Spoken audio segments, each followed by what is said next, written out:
ጨረቃዎቹ ዛሬ ያልጠበቅነው ሰርፕራይዝ ነው ያደረጉን። በውቢቷ ደብረ ዘይት እንግዲህ ፈታ ዘና ለማለት ተገኝተዋል።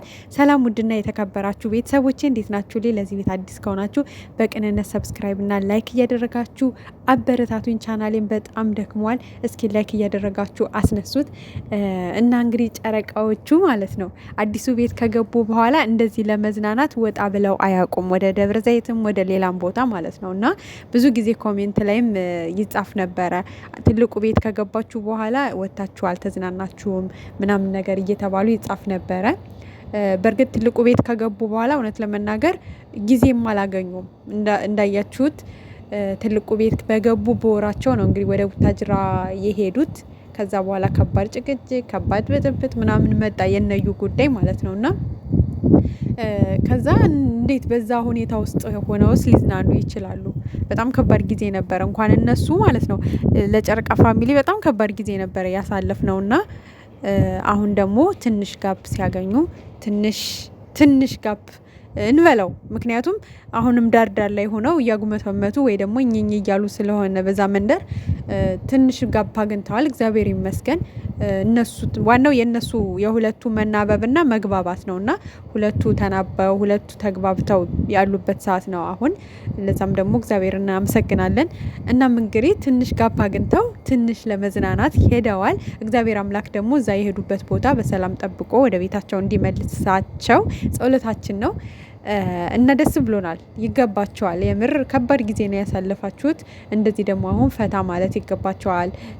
በቃ ስለሚገባችሁ እንኳንም ሄዳችሁ የምር ማለት ነው። ያው ማለት አንዳንድ የሚረብሻችሁ ሰው አለ። አሁንም ቢሆን ግን ደግሞ ለዛ ሰው ትኩረትና ቦታ ሳሰጡ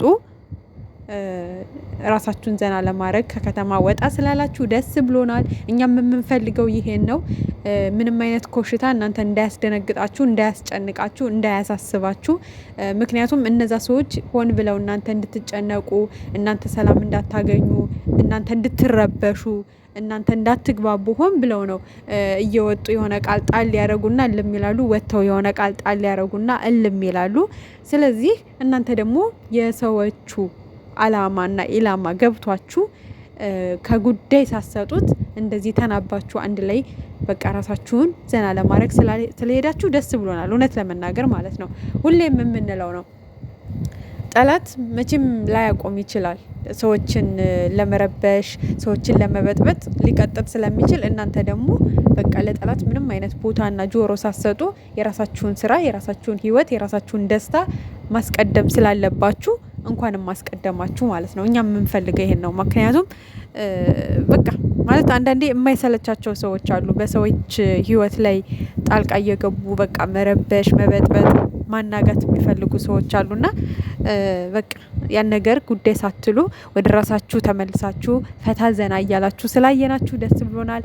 ዛሬ ብቻም ሳይሆን ወደፊትም ማለት ነው እንደዚህ በቃ የራሳችሁ ነገር ላይ የራሳችሁን ስራ የራሳችሁን ህይወት በቃ ትኩረት አድርጋችሁ እንድትሰሩና በቃ በራሳችሁ ህይወት ደስተኛ እንድትሆኑ ነው የምንፈልገው። ምክንያቱም አንዳንዴ የሰው ልጅ ትግስት፣ በእርግጥ በጣም ትግስተኞች ናችሁ። ብዙ ነገሮችን ባላየ ባልሰማ ለማሳለፍ እየሞከራችሁ ነው ስቲል አሁን ድረስ ማለት ነው። ግን ደግሞ ያ ነገር ከዚህ በኋላ በቃ እናንተን መረበሽ የሚፈልግ ከሆነ ማስቆም ባለባችሁ መንገድም ብታስቆሟቸው ይሻላል ብዬ ነው የማስበው። አንዳንዴ ዝምታ ሲበዛ ፍራቻ ስለሚመስልም እነሱም ደግሞ መበጥበጣቸውን እስካላቆሙ ድረስ ልካቸውን እና ወይ ደግሞ መጠየቅ ባለባቸው መንገድ በህግ ብትጠይቋቸውና ከዚህ በኋላ ስማችሁን እያነሱ በየቪዲዮቸው ላይ የእናንተን ህይወት ለመረበሽ ባይሞክሩ ደስ ይለናል። በእርግጥ እናንተም ታጋሽ ናችሁ፣ ጨረቃ ፋሚሊያችሁም ታጋሽ ነው። በዚህ እንኮራለን። ምክንያቱም የታገሰ ሰው ምንም የሚያጎለው ነገር የለም የሚያተርፈው እንጂ ማለት ነው። እና በቃ እሱን የሚሆነውን አብረን እናያለን። ለማንኛውም ግን እኛ ዛሬ ባየነው ነገር በቃ ከከተማ ወጣም በማለታችሁ እኛ በጣም ደስ ብሎናል። በቃ በጣም ማለት ነው። ምክንያቱም የሆነ ነገር አይተን ውጭ በቃ አሁን ደግሞ ሊረበሹ ነው ምናምን እያለን ነበረ፣ አሳስቦን ነበረ። አንድ ሁለት ቦታ የሆነ ነገር አየን። ብቻ እዚህ ጋር ማብራራትም አንፈልግም እና በቃ ከዛ ደግሞ ራቅ ስላላችሁልን ደስ ብሎናል። የምር ከተመቻችሁ ትንሽ ቆዩ፣ በቃ ትንሽ ፈታ በሉ። በዛውም ስራችሁን እየሰራችሁ በእርግጥ ያው ሆቴል ላይ ወጪ ምናምን ትንሽ ይከብዳል። በአሁኑ ጊዜ ሊከብድ ይችላል። ግን ትንሽ በቃ እረፍት አድርጉ። የምር ወደ ቤታችሁ ራሱ ትንሽ አትምጡ፣ እረፍት አድርጉ። እዛ በቃ ማንም የሌለበት ለራሳችሁ ጊዜ ስጡ፣ በደንብ አውሩበት። በቃ ማንም ነገር ምንም ቢል እናንተን መረበሽ እንደሌለበት በደንብ ቁጭ ብላችሁ ለራሳችሁ ጊዜ ሰጣችሁ ከግርግር ወጣ ስላላችሁ ደስ ብሎናል። እና ጊዜ ሰጣችሁ ደግሞ ብታወሩ ራሱ ደስ ይለናል። የምር ማለት ነው። በደንብ አውሩ፣ በደንብ ተማመኑ፣ በደንብ ተግባቡ። ምንም አይነት ኮሽታ እናንተን መረበሽ እንደማይችል በደንብ ተማመኑ። የምር ማለት ነው። ከዛ ውጪ እናንተ ሰንሰለት ከሆናችሁባቸው ማለት ነው ሁሉም ሲደክመው ይሄዳል። አውርቶ ሲሰለቸው ይሄዳል። የሄዱም አሉ በእርግጥ ግን ያልሄዱ አንዳንድ ሰዎች ደግሞ ያልሰለቻቸው ገና ብጥብጡ የተመቻቸው ብጥብጡን ለመቀጠል ዝግጅት ላይ እንዳሉ የተናገሩ ሰዎች ስላሉ እናንተ ደግሞ ሰንሰለት ብረት ሆናችሁ ለነዛ ሰዎች ምንም አይነት ክፍተት እንዳሰጧቸው አደራ ማለት እወዳለሁ። ምክንያቱም አንፈልግም ከዚህ ተረብሻችሁ ማየት፣ እናንተ አዝናችሁ ማየት፣ እናንተ አልቅሳችሁ ማየት አንፈልግም።